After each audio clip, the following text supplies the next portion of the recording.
Hi everyone, welcome back to Critter Chats. Today we're going to be talking about turtles.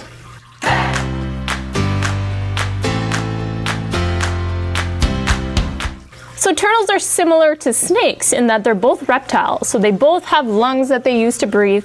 They're both cold-blooded, they both lay eggs, and they both have dry, scaly skin. Turtles like Terry over here are part of the oldest group of reptiles that we know of. They're over 200 million years old. And they also live a really long time, so lots of turtles have been known to live over 100 years old. Now you might know turtles for their really well-known shell that they have. Now they use this shell for protection, and it's actually a part of their skeleton.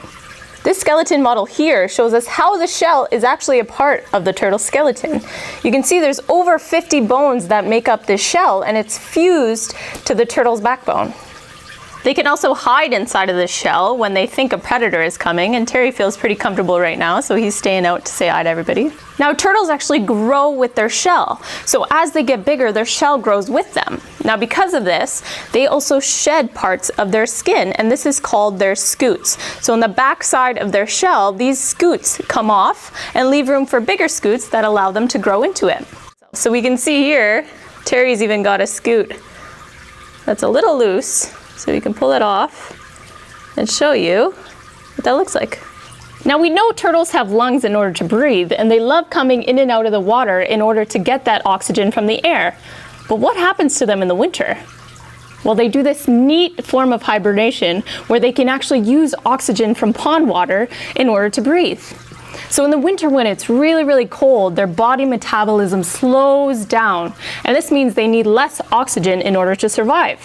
Now they actually uptake the oxygen from the pond from blood vessels all across their body, but there's one special part of their body that has a lot of blood vessels that help them breathe: their butt. Now this fancy type of breathing is scientifically called cloacal respiration, when in reality, it's just butt breathing.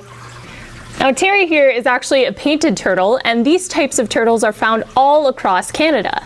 And they love to live in ponds and marshes. And because they have lungs, they like to live in water, but they come up for air quite frequently.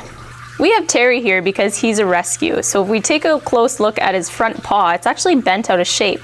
And that's because we believe it might have been a car accident. So if you're ever seeing a turtle try to cross the road, what you can do is pick them up very gently from the backside so you don't get bit, and carry them to the side of the road that they're trying to get to. Because if you try to put them on the other side, they're just gonna try to cross the road again. All right, Terry here is getting pretty hungry, and it's time to feed him. Depending on the species of turtles, their diets can range. They can be herbivores or eat plants. They can be carnivores and only eat meat, or they can be omnivores like us and eat either. Terry really, really loves worms and minnows, so today I'm gonna feed him some minnows.